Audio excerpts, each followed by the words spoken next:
I don't know how else you say it. BYU's embarrassing right now. I mean, and this story about, when you lose to teams the way they've lost to teams, and it's not that you lost the game. It's that you continue to make the same mistakes over and over again. And I think the real question is, how much blame does Kalani Sitake deserve here? Because I actually think it's a significant amount of blame. I think Kalani Sitake has mismanaged this defense horrendously over the last 2 years. And I think now it's coming back to roost. I mean, you were able to make plays last year, and now that you have younger guys that you're kind of trying to move through the program. I mean, this situation with Peyton Wilger's wife over the weekend, she voiced frustration on Instagram that Peyton Wilger, who's out currently right now with a high ankle sprain, wearing a boot, they did not have a parking pass for him. So he supposedly had to walk a mile to the stadium. And she said she could not wait to move on from BYU football. You're seeing this program come apart at the seams. And I know that a lot of media in this town won't say it, but I think you have to look at Kalani Sitake now.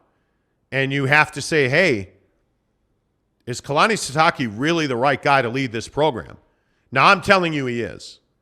I'm 100% team Kalani. But you got to ask some really hard questions. And this is not just some fluke. This is not accidental. These are deliberate, self-inflicted injuries at BYU. And you have to look at things like strength and conditioning, preparation. The injuries are no longer, that's football. The injuries are a lack of preparation. I think you look at the issues with tackling, that's a lack of preparation. I think you look at the fact that Elisa Tuiaki was allowed to run this defense for the last 2 years. How are you not looking at Kalani Sitake and saying, hey, bud, we got to have a real serious conversation here? How are you not mandating changes on that coaching staff? Friends of the program are no longer here. But again, I will tell you this. If you are just going to blame this on the football program and the guys that run the football program, you're insane. The administrative staff, the dysfunction in the athletic department, the dysfunction in the apparatus that makes money for BYU on athletics, there is significant dysfunction in that process. And if you are not going to fix that dysfunction, you are not going to win football games. So, yes, the issues on the field are Kalani Sitake's fault. Is he the reason solely that they are losing games? No, he is not. And it's above him. And I'm not pointing at Tom Homo, but what I'm saying is the athletic department largely operates in a dysfunctional fashion between management and athletics. And it's got to get fixed. Mm-hmm. Because until it gets fixed, you're not going to thrive, and you are going to you truly are standing there with wads of $100 bills, just throwing them into the furnace. That's what you're doing because there's so much dysfunction and so many friends of the program work in the program. College football and winning in college football is not about making sure your buddy has a job. It's about making sure you win football games. And 9 times out of 10, that has nothing to do with your buddy having a job. Mm-hmm. That's what I would say about that. Yeah, and I think that dysfunction is, unfortunately has bled onto the football field. I think that there is, college football is a really complex thing. There's much like college basketball, there's a lot that happens off the court that you're never going to know about and never going to hear about that really does impact the product on game day. And I think that it's tough because, it felt like the Kalani's too nice thing was sort of a big issue, but then, this losing streak has happened, and now that kind of just felt like the tip of the iceberg. Now it feels like there's more there. It feels like that there's not an ability to kind of right the ship. That to me is what's really interesting is like, you struggle through things, but how do you work through them, and how do you get back to the winning ways? Like this game against Boise is like, dude, like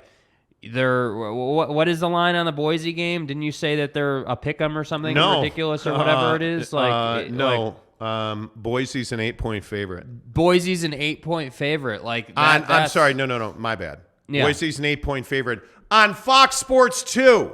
Yeah. On Fox Sports 2. I don't even know what channel Fox Sports 2 is. That's incredible. Boise is an 8-point favorite. So Saturday. You can see where things are going. And I don't know. Like, I think I've always believed that it's really easy to say, hey, just fire everybody, burn the whole thing down. Like, that to me has always been the convenient route and the easy route. Like, I think that Kalani obviously works his ass off to make sure the program's in a good spot, and there are things that are challenging him, and challenging this program and this staff's ability to get things corrected. I do agree that the Tuiaki stuff, I can even a lot of weeks make a case for A-Rod that those guys, maybe there's a change needed there, but again, it needs to be said that it's easy to say there's a change needed.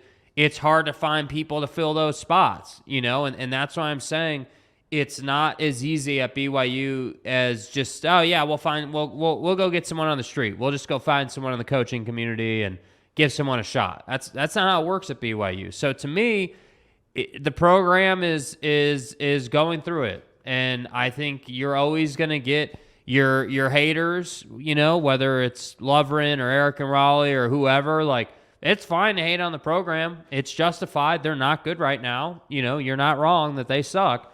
But I'm telling you, at some point, change and major change has to come to this program. And I'm guessing that it's going to be after the season because it's not really in the BYU culture to do it in season. Well, and I also think that your recruiting is not taking a hit to this point. It's not like you're losing recruits left and right. And I think that's a big nod to Kalani and company. But I just...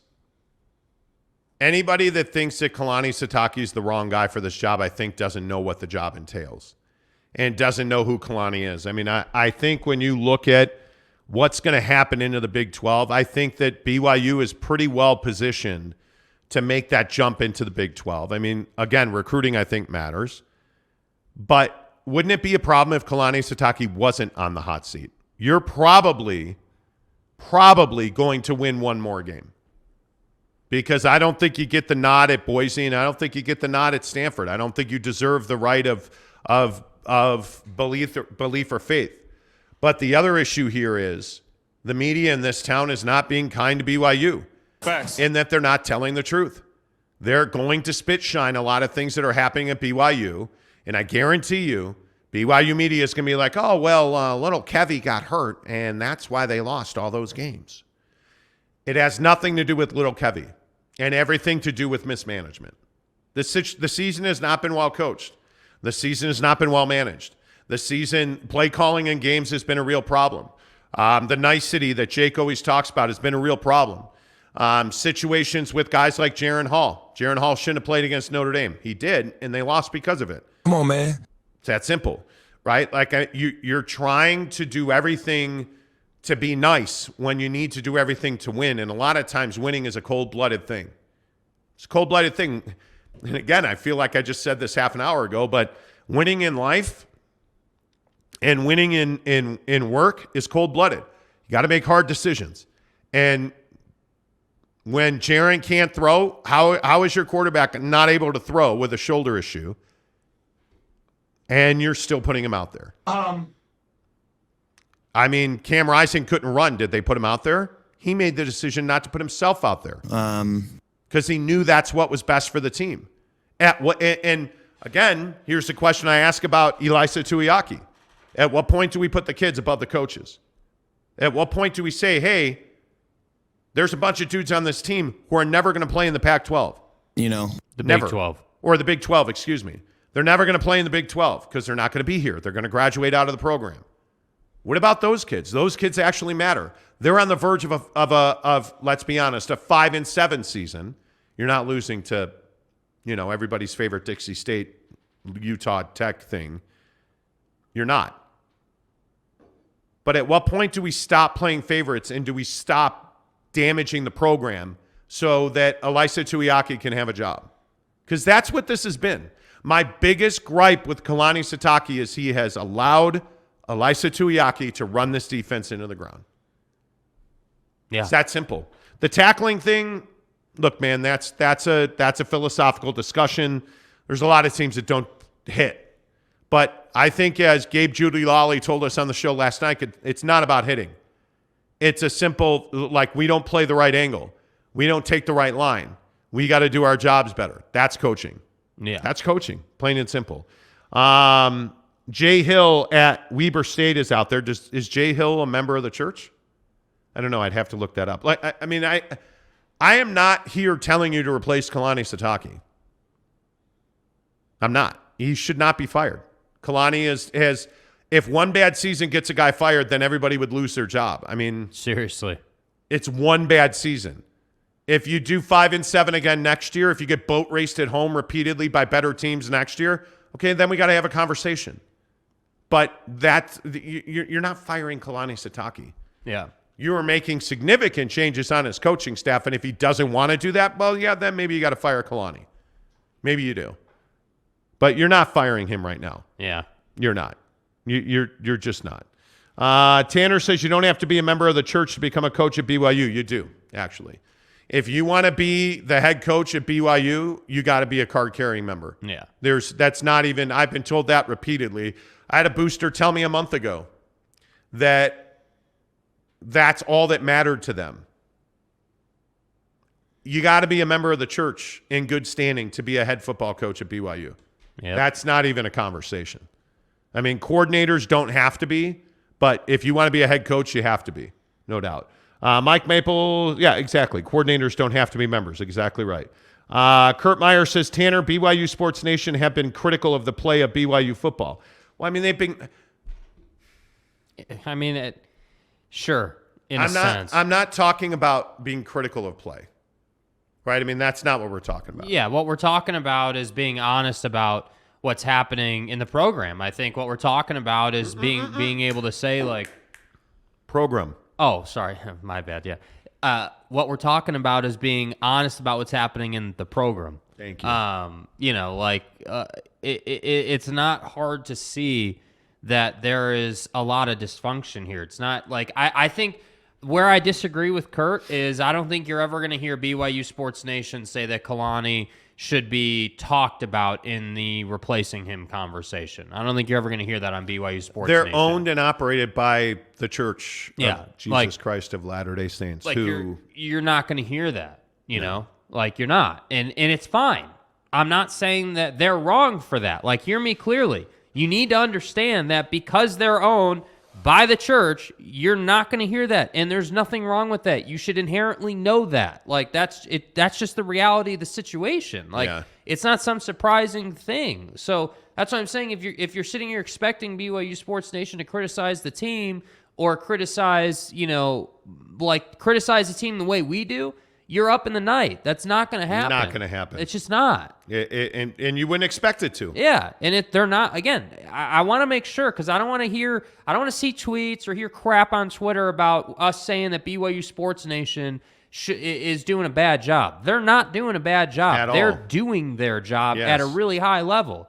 Like, so my point in this, not to get it confused, is that you're depending on what you're listening to, you know what kind of opinion you're going to get. If you're coming to our show, you know that we're just trying to be honest about what's happening and whatever the conversation is that we're having. The fact is BYU has major dysfunction in the program, whether it's Dallin Holker leaving, whether it's the fact that they weren't using Isaac Rex properly, the fact that you played Jaron Hall with the shoulder, like the fact that you can't run the football, the fact that Tuiaki's still your defensive coordinator, all these issues over and over and over again. So, yeah, I do think that it's not wrong to have a conversation about Kalani, but at the same time, I also think it's very apparent that he is the guy for the job. And I think that replacing A-Rod and replacing Tuiaki is what I would do, but it's easy for me to say that, you know, sitting here. I'm not Kalani. I don't know these guys personally. I'm allowed to be sort of cold-blooded and clean-cut about it. I think I would I think I would simply replace Tuiaki. I would probably replace Ed Lamb. I think your linebackers have played well. I mean, I don't know. We can have this conversation in January. Yeah. I mean, I think right now you need to win 6 games. Well, I think the problem is that people feel like January is now. People feel like the season's over. You know what I mean? But the season is over. Yeah. I mean, you're at a point now where you're just trying to get bowl eligible. And I think it's going to be an uphill climb. Because I'm telling you, Boise, we were just in Boise this weekend. That town is Boise crazy. That town loves them some Boise State. Yeah. And the Grove Hotel was packed with Boise alums. I mean, yeah, that place was lit, and they won handily. Yeah, and they were playing nobody. I mean, Yeah. The biggest stories in sports every morning brought to you by our good friends at Quick Quack Car Wash. Play-Doh? I have no idea. Lipstick? Apparently my car door looked like a canvas. Quick Quack! It's my saving grace. No one else needs to know the madness of my journey. Just me. Yeah, and I'm telling you, the new Quick Quack in the district, South Jordan, off 114th, spectacular. I was there yesterday. The guy was telling me, hey, don't forget our grand opening starts November 16th. The car wash is open now. You can go through. It's brand new. The tunnel is completely rebuilt. Bring your kids. They have these great bright red lights down by the rinse and dry. That's awesome. But starting November 16th, they're going to have all kinds of prizes, like the first 100 people that come through starting November 16th get a year's free car wash, I believe it is. How about that? They're giving away for 12 days. Their top tier car wash is going to be free. I mean, it's unbelievable what Quick Quack does. That is the nicest car wash I've ever been to, the one at the district. But all of their locations are really nice. They were busy yesterday, and I think I was there maybe 3 to 5 minutes. The line just moves really quickly. We went to Boise, as I said, over the weekend, so I had bugs all over my car. Window was crystal clean. I love that the back of my car is as clean as the front of my car. My wheels are clean. Like, it's just a good car wash at a good price, and it goes quick. A Quick Quack Car Wash. Hey, real quick, while we got you guys all here, one of the things that we're trying to do is we are trying to adopt a family for Thanksgiving. And we're going to do another initiative over Christmas as well. But here's our program, and this is what we're asking you guys to do. DM us at The Monty Show, Monty, The Monty Show on Twitter or Instagram. Send me a DM. Nominate a family that needs help this Thanksgiving season. We want to make sure that everybody has a great Thanksgiving meal. I mean, we'd love to help 5 to 6 families, but we would like to know families that need help so we can provide for them. You guys do such an amazing job of taking care of us.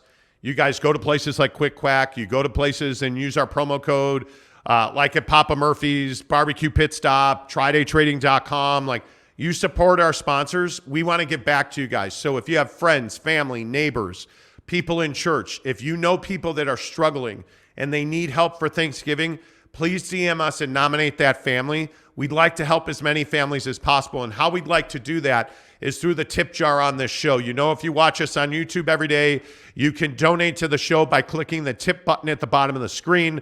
All of that money from here until the end of the year will be given to support families for Thanksgiving and Christmas. So what we would ask you to do is first, DM us on Twitter and Instagram, The Monty Show, Monty, The Monty Show. Nominate a family, and then give us a tip, whether it's $1, $5, $100, all of it. Every single penny of it goes to help families, and we'll make videos on it. We'll do videos. We'll show you the process.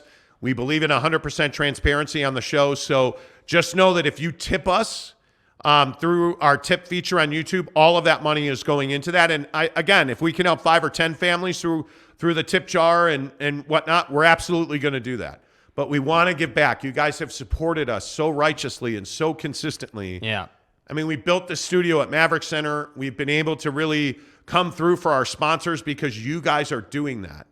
So we want to give back. So just DM us, The Monty Show, Monty, The Monty Show. Arlington Bear says, does YouTube take a cut? Not at all. 100% of the tips you give us come to us. Yeah. And previously, we were using those for infrastructures, for all the equipment, the studio, all that stuff. But now all of our tips from here to the end of the year are going to be given to help provide for Thanksgiving and Christmas. So no, YouTube does not get any of that money. And they do give us a total, like they give us like a dashboard that kind of tells us like all the stats and everything like that. And they give us a total, so we'll be able to sort of tally like where we're at with it. Like I think what are we at, like $15 today, I think, or something like that? Something like that. Yeah, let me look. I can tell you. Today on the show, we have $14.99. Yeah, see, so they tell us the exact numbers. So that's why we're saying that goes directly into the fund. So we're at $14.99. That's where we're at, and I think that's the beautiful thing about it. Like, I think we have 1,200 views on the episode so far, whatever it is. That's if everyone donates $1, that's $1,200 that we're able to allocate to helping somebody, or helping a family, like we were saying. So that's kind of what we're trying to do.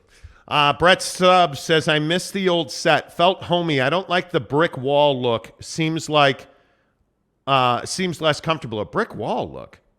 I mean, that's why we have it wrapped. I mean, we can, there's camera too. We can back up on this a little bit. And we can kind of show you, like, it's an entire wall that's wrapped. It's 100% local. You guys know we believe in being local. So all those are, obviously I don't have to tell you, Moab, the Utes, Farmington, the Grizzlies, all the sports teams are in white, all the different cities, monuments, obviously the Beehive logo. Like, we really put a lot of time and effort into the design of this. I know that it's quite a different look than what we had been doing previously, but I think, we're uber local. That's what we really try to do. So I'm sorry if you don't like it. I know that it's quite a different look than what we used to have. Yeah, I like it. I love it. I think it looks great. Yeah. Tanner says, where's Real Salt Lake? I think in Sandy off of State Street, aren't they? Yeah, Rio Tinto Stadium. Rio Tinto. I could be wrong, Arlington Bears gives us $20. Thank you very much. I appreciate that. Thank you. Brett Stubbs says, I love that it's local. I just mean it looks like you were doing it from home before, which had a cool vibe. We were. But I can't remember who it was. One of the pissed off Ute fans was like, oh, you do it in your son's basement, you loser. Hey, guys. Well, actually, my son's a loser, so he doesn't have a basement. Right. It was in my basement. Right. Hello. Donnie, you're out of your element. Jeez.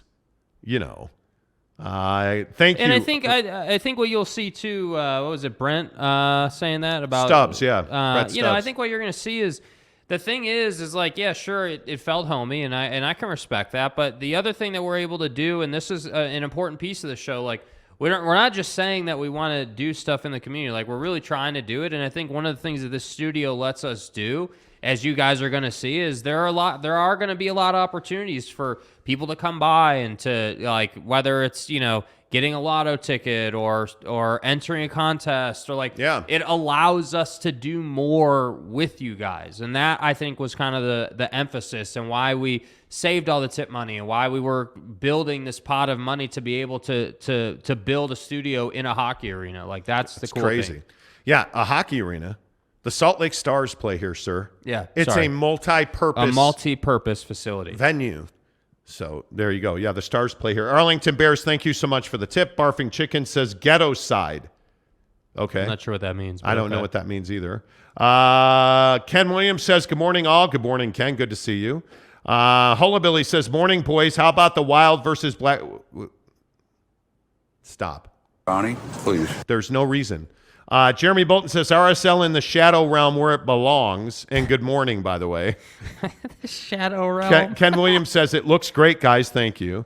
If Utah State is up on that wall, then RSL should be there. I promise you next time around, RSL will still be off the wall. It's the fucking vernal equinox. I promise.